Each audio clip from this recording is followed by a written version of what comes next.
All right, here I am.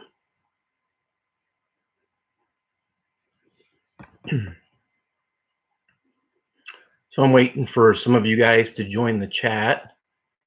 It's had a couple of minutes of difficulty getting on live.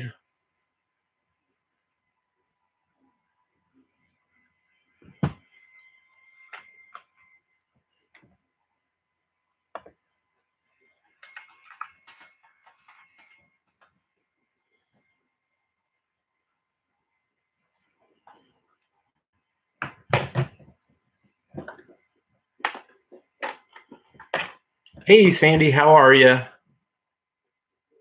Hello, Mariana. Nice to see you guys there.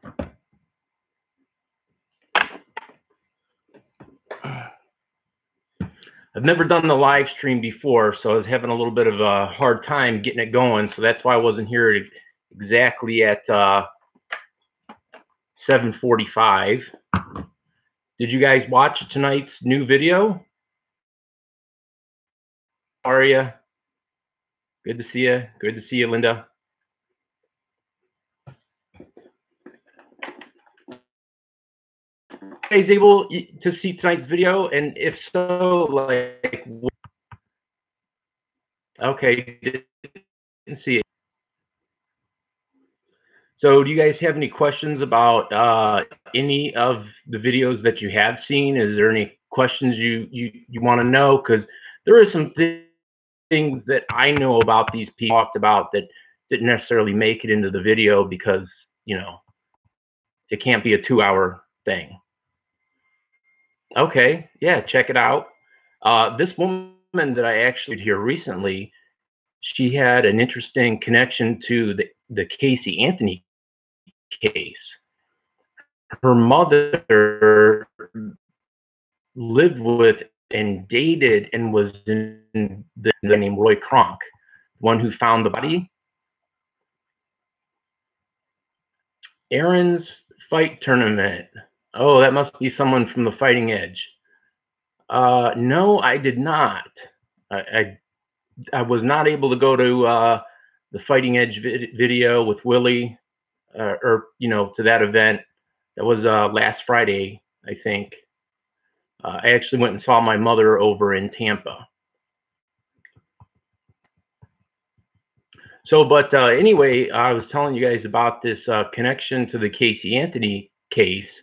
I thought that very interesting, and I put it in a little subtitle on there.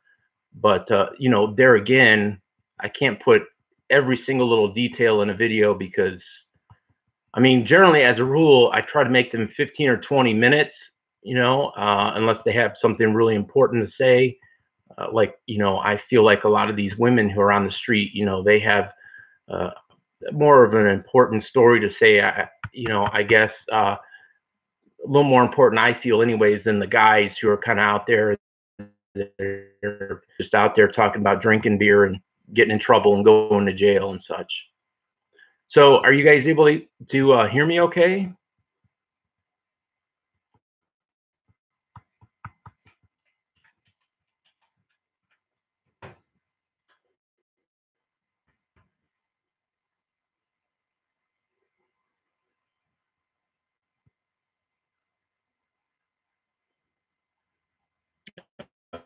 Okay, great. Other questions you guys might have about some of the other videos? I will give you guys a little bit of a sounds going in and out a little bit. For the most part, it's good. Oh, okay. So maybe I'll sit back a little bit. So I did hear from Tanya. Well, somebody told me about Tanya, and I saw her like a day or so before she was arrested. She ended up getting arrested on January the 6th, or late night on the 5th, and she gone and checked in the probation and everything. I had a faith-based rehab that was willing to take her. She just didn't. She couldn't have any open court cases and such. So I was really hoping for that to happen for her. But then when she never checked in the probation, there was kind of nothing I could do. At that point, she had a warrant out for her arrest.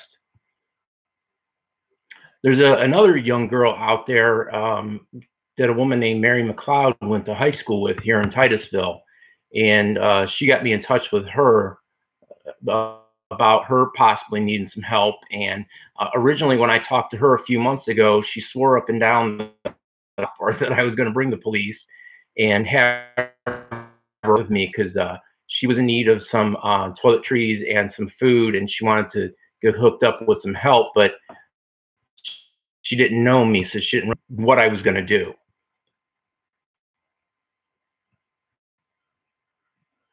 Yeah, yeah. Sometimes it does feel that I care more about their situation and what's going on than they do.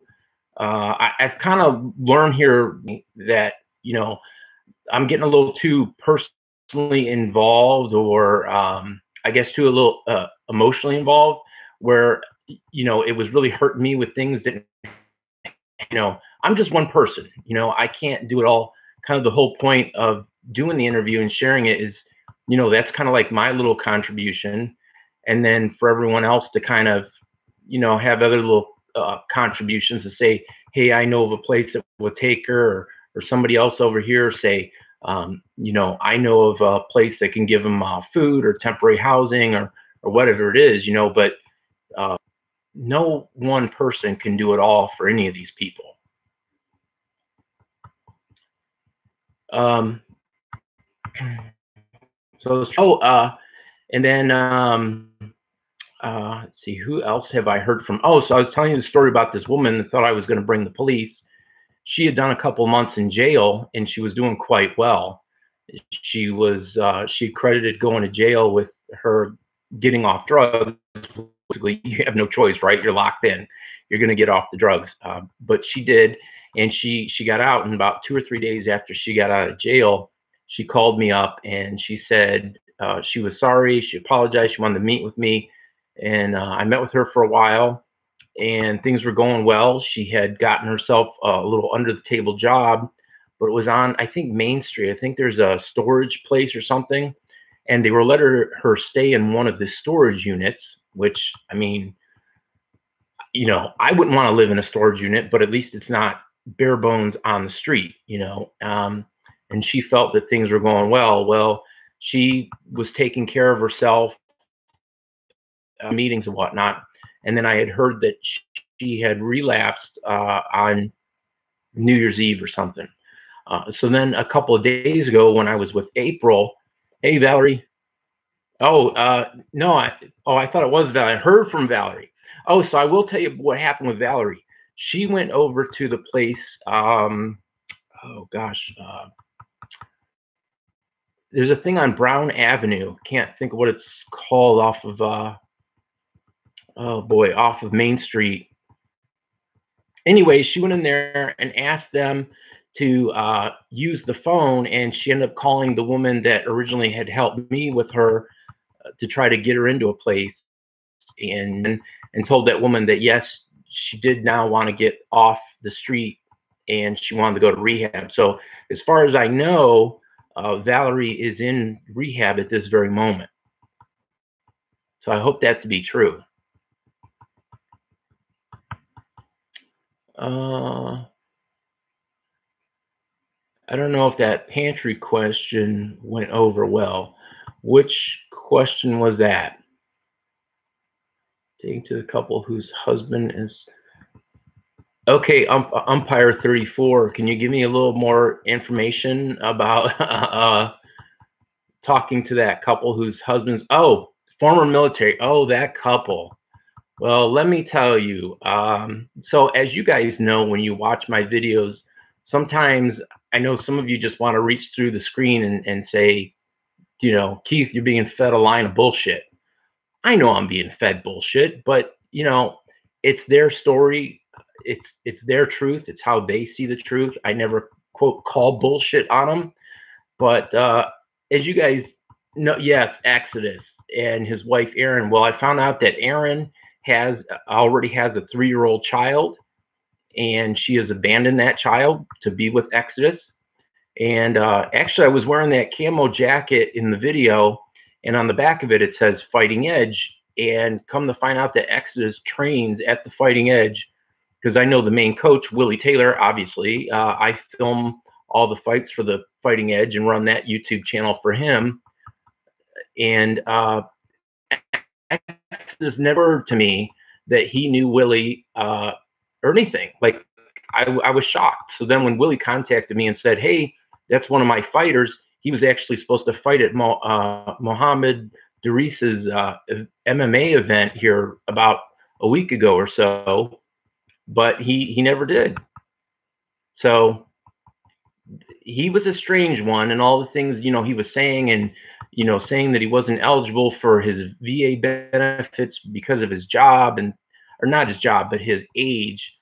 You know, like I said, I knew it was BS, just like I had the one guy that he had talked about how he was in prison for like 20. Then he was also an Army vet. I mean, like I said, I know when I'm being BS'd in the moment, but I don't call it because, you know, like I said, that's in that moment, that's their truth. And I kind of give all of them the same when I sit them down before we start the video. And I tell them, it's your choice what you want to do. If you want to be honest or you want to spin some yarn, you know. But in this day and age we live in Google, you know, you can just put somebody's name in about 2 seconds. You can find out whatever you want to find out about. You know, if they have an arrest record or whatever they have going on, you can pretty much find it. You know, like some of these guys that claim to be different veterans and have like silver stars and bronze stars, or, you know, purple hearts and so on. There are websites dedicated to keeping records of those things, you know, because silver stars, bronze stars, gold stars, those things are just like a couple of steps lower than the Medal of Honor. So, you know, I mean, every single person winner of one of those awards is on one of these lists that you can go and confirm and find out, you know, if this person's BSing or not. So does that kind of answer your question, Mariana, about him not showing up to the fight and the whole, you know, whatever he had going on? All right, awesome. I think they look. What's up with the family you helped out with a place to live that ended up selling drugs? Oh my God, those people from 2 years ago. Thankfully, I haven't heard anything. I will tell you, the whole reason I started taking the time to go through the comments on YouTube and approving or not approve, like before you guys were able to just put a comment up on YouTube and it show up right away.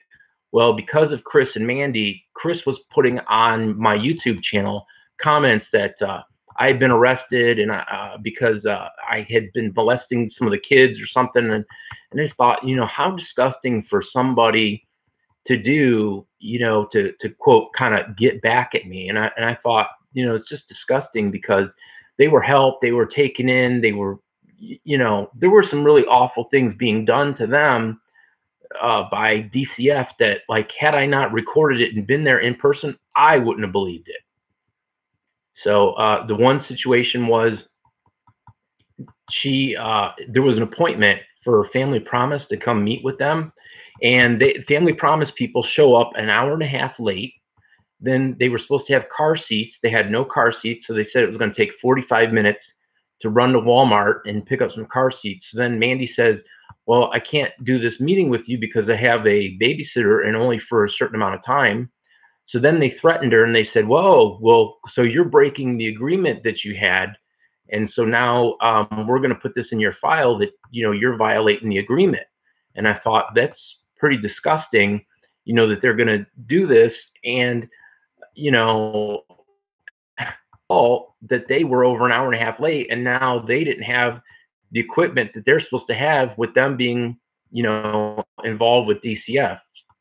And to turn around and threaten, you know, to use that against them was disgusting. But I will say that Chris and Mandy were a real disaster.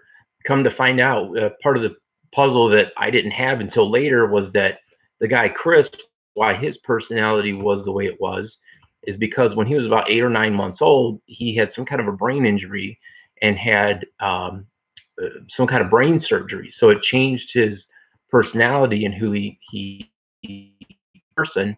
And Mandy was in her, hey, homeless lives matter.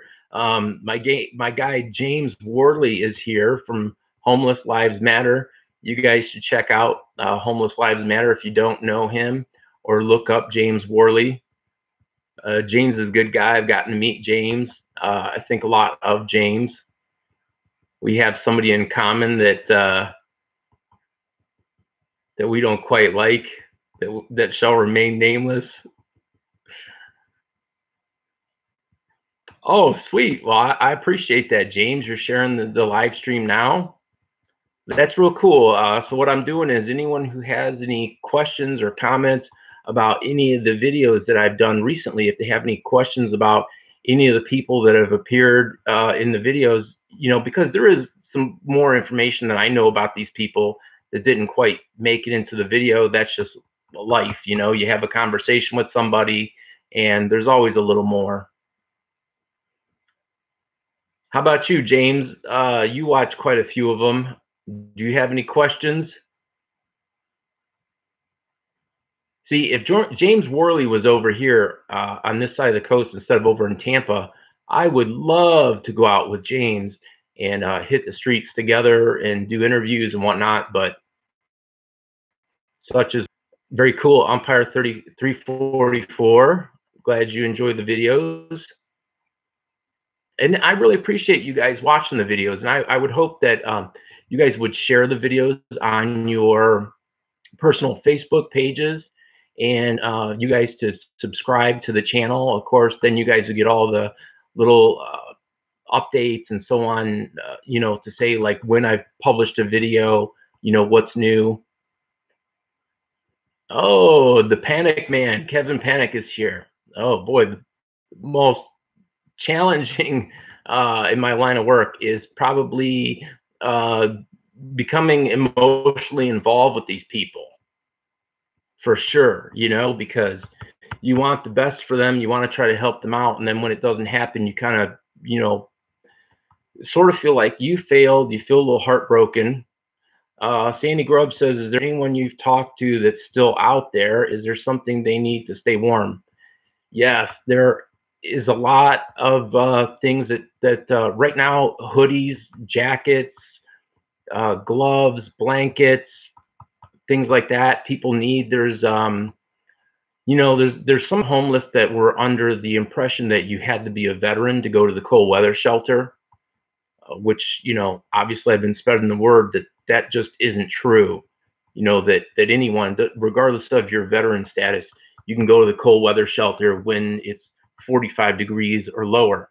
And then also I want to tell you guys, if you guys are looking to do any kind of volunteer stuff,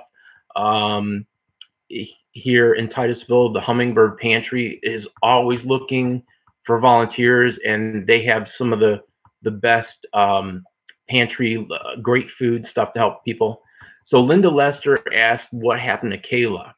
So Kayla, as you know, she's a prostitute here in Titusville, and quite deep into the drug life. She actually ran off to coke. So many of her Johns and so many of the other girls that she's out there on the street, she's robbed them, or she's done, something like that. Basically stolen from them, either stolen drugs, cameras, phones, whatever she can to pawn. So she's had quite a few people, I guess, threaten her life here recently. So she's up in the Cocoa area, from what I've been told. They're still kind of friendly with her. But Kayla, while I do feel for her, at the same time, she has health insurance. She has Social Security disability. She has options that the others don't. She has that insurance to be able to walk into a facility and get herself clean. So while I feel for her, and I said something, obviously to her in the interview in the video, that she does have that. Do you know approximately how many homeless people are in Titusville? Boy, I would have to guess there's probably well over 1,000. Does Hummingbird Pantry do just food, or do they clothe? Yes, they do clothing, and she also has a list of other services and other people to try to get you hooked in with help.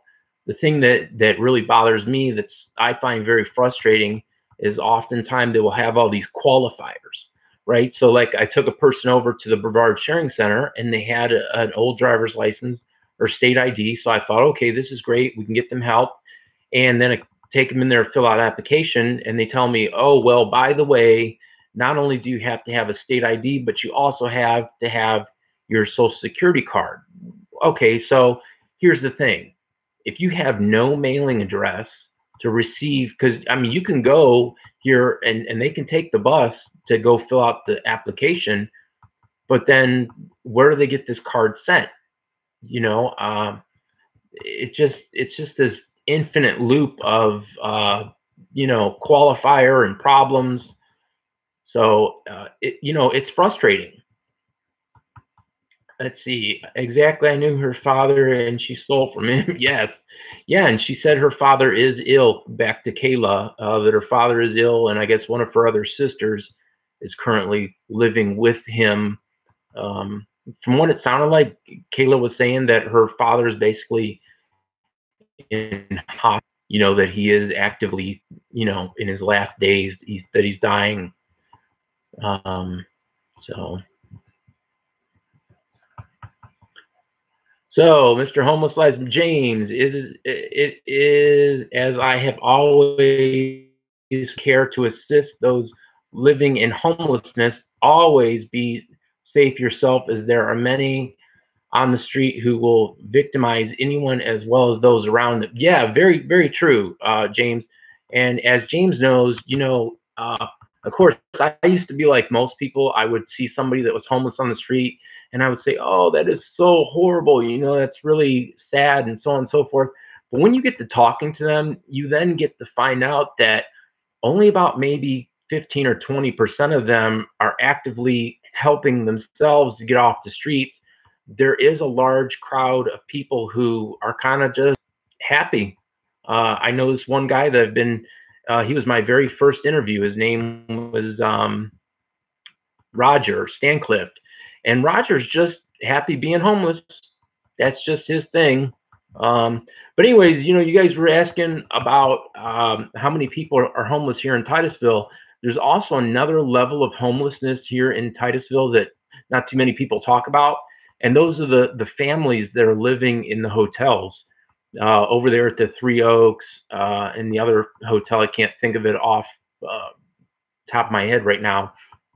But there are families. I've been over there before, and I've seen a husband and wife and their 3 kids and a mother-in-law and her boyfriend all living in one room, no vehicle, or maybe they have a vehicle. There's families over there living at those hotels because for whatever the budget, and then they can never seem to save that core amount of money that they need to be able to pay the security deposit to be able to get into a real place. The thing is, like, a lot of people say, oh, well, living in a hotel, that's not homeless. Well, if the hotel wants to, after you've paid them your money, they can just kick you out. And they can literally call the police right then and there and have you removed and not have to refund you a penny of your money. Whereas if you're in a place and you have a lease, you have an agreement, they can't just throw you out. It has to go to court. It has to go in front of a judge. Then the judge has to make a decision, then an order, then the sheriff's department. It's this whole long process that usually takes, 30, 60, 90 days. I know it was taking a very long time back when the housing crisis was going on because there were so many. Yeah, and living over there at the Budget and the Three Oaks, actually, palaces, and I've heard some things. I don't want to spread some rumors, but I was told that at one of the hotels, that one of the people running it, that if you pay them in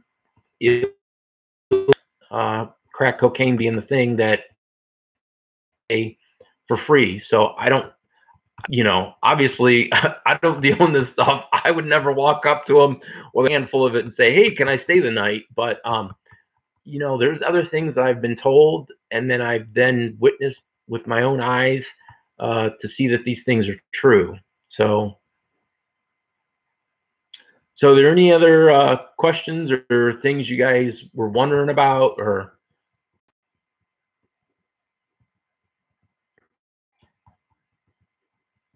I'm doing my best because I understand when people watch these videos, right? That you kind of need me to have like a radio personality, right, to keep talking and keep the energy going.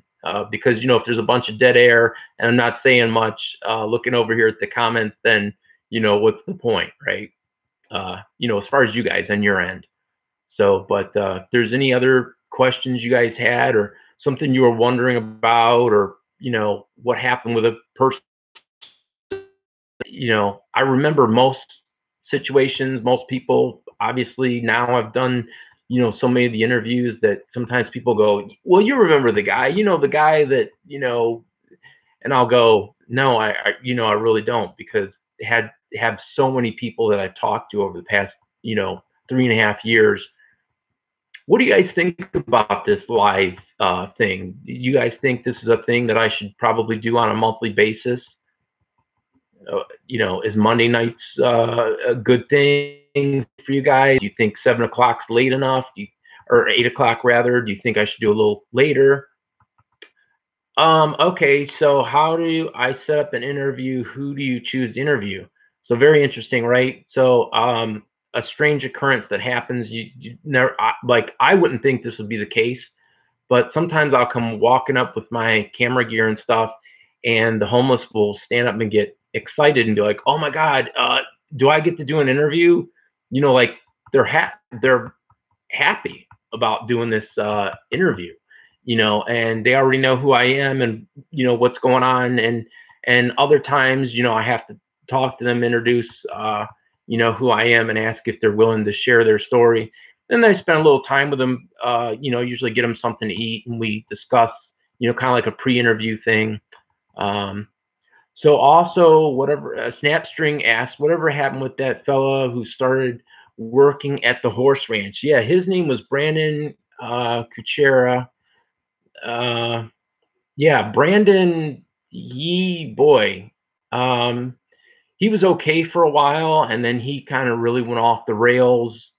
Brandon really fit into that kind of stuff, ranch life and the woods and whatnot really appealed to him. He did well at his drug addiction just really interfered with what he was doing out there at the ranch and stuff. And as you guys know, if you've been stuff, you see that the woman running the ranch was arrested recently for abuse. Not, I don't know what to really say because I was a part of the ranch only because she would take in the homeless and let them kind of work there.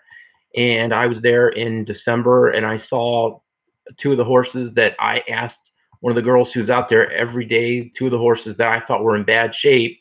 And I said something, and I was told, that these horses are 25, 28 years old, and for a horse, that's really old, and that's why they look the way they do. What didn't make sense to me, with everything that happened with her being arrested and all that, is that there were 12 other horses, and I can tell you that they're in great shape.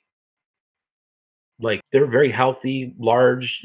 And the other thing is, like, I've always seen, well, I was only out there maybe 4 times in 20, and I always saw plenty of feed, plenty of alfalfa and other supplements that you, I guess, give horses. I really don't know a lot about taking care of horses, but it's just the way it goes. So James, Homeless Lives Matter, says live streams are a great way to stay connected to subscribers and raise more awareness to the homeless in your area through your videos. Awesome. Okay, all right, guys. Well, I've been on here for about 30 minutes. I didn't think it would last this long, but if there are any other questions or things you guys, oh, maybe I missed Karen Blake. I think every time you do an interview, do the live right after the same day, so it's fresh in our minds. Yeah, Um, okay, it's something to think about. Oh, Sandy wants to know how I got started with the interviews. Little thing. My For my military service, my post-traumatic stress really kind of ruled my life, and I didn't go anywhere, do anything. I just was not a social person, believe it or not. So anyways, I begged my wife to get me this video camera, and she goes, oh, it's just going to be some new toy you're just going to put on the shelf, never use, So anyways, she indulged me, and I saw that the guy Roger, who I was the first guy I interviewed, and he was on his bike, and he said, hey, can I get a buck or so? I want to get a beer. And I thought, well, hey, he's being honest, right? Saying exactly what he wants it for. And so I said, yeah, how would you feel about, like, talking about what it's like? Because I, was curious, just like anybody, right? Like, who are these people? What's their situation? And he did it, and then I did it, like, another interview, and then I said, this was just like a supposed to be a one-time thing. And then I met Perry, the veteran, missing his leg, and it just snowballed into this thing. And the next thing I know, I've done like 4 or 5 of them, and then it just become this thing. So was I, at Lester asked, was I ever homeless? No, I was never homeless, but I was close to being homeless. So about years ago, yeah, back in the fall of 2011, and went to the Veterans Administration, being a veteran, and I had 2 kids under my one son.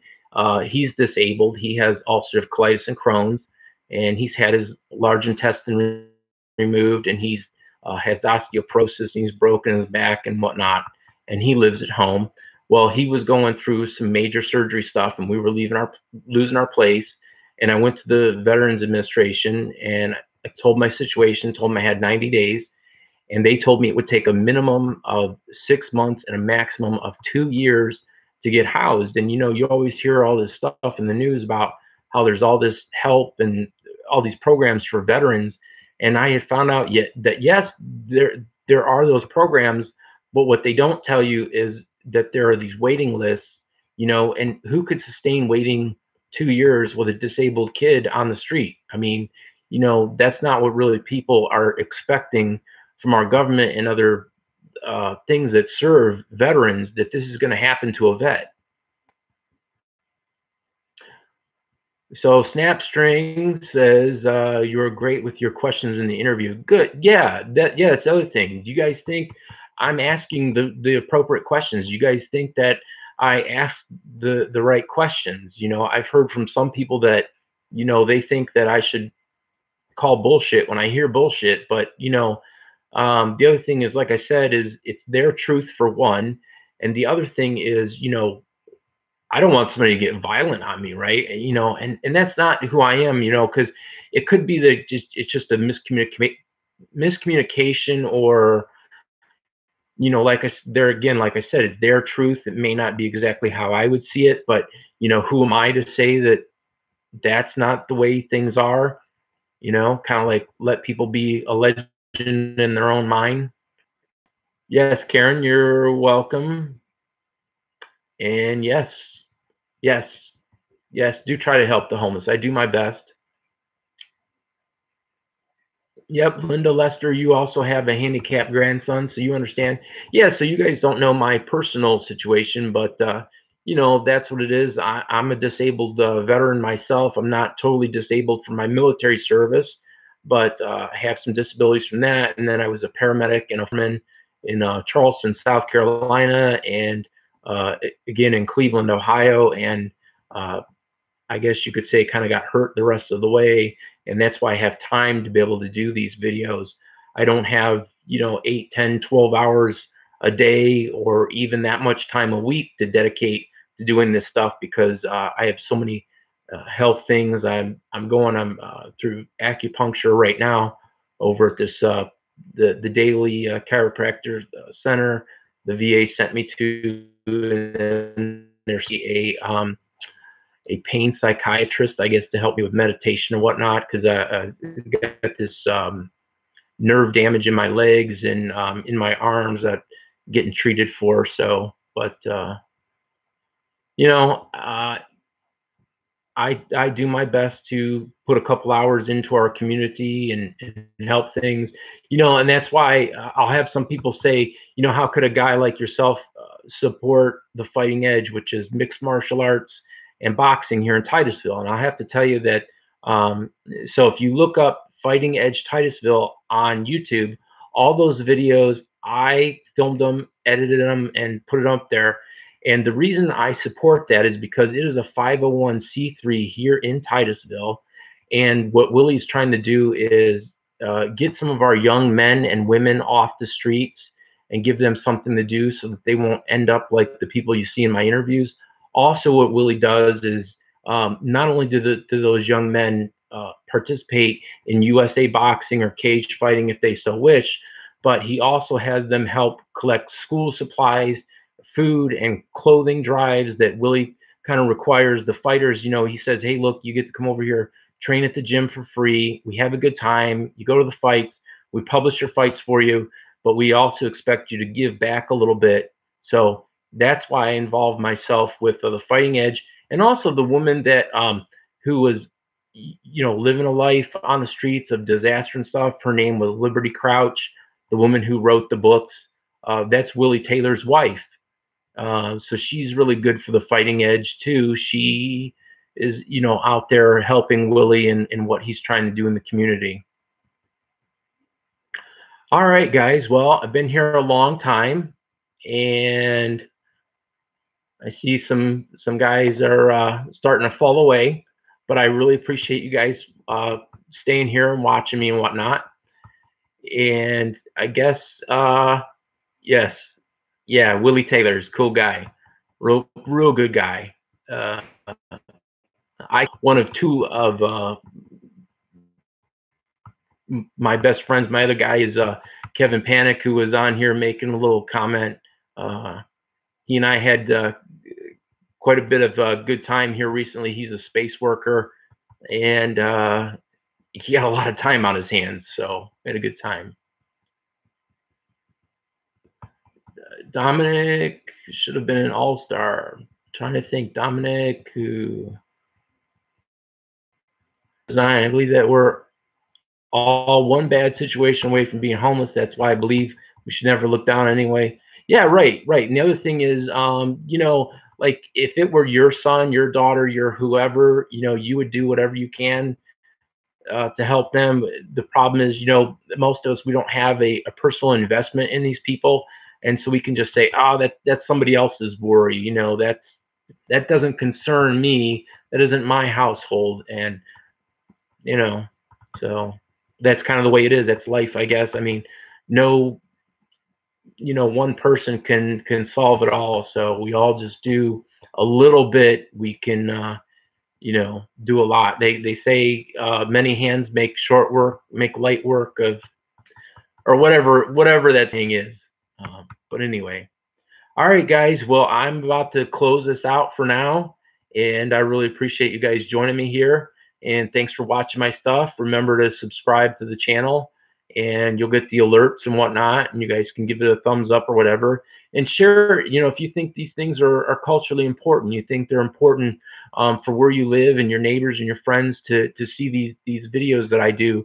That there are people out there, and sometimes I get a little flack from people about doing the videos, and I'm like, I don't understand that, because these people have obviously consented to being in the videos and sharing their story and whatnot. So, but anyway, all right. Well, until next time, I guess I will see you guys later. But may you be just as blessed as you blessed out, and we'll see you next time. Bye bye.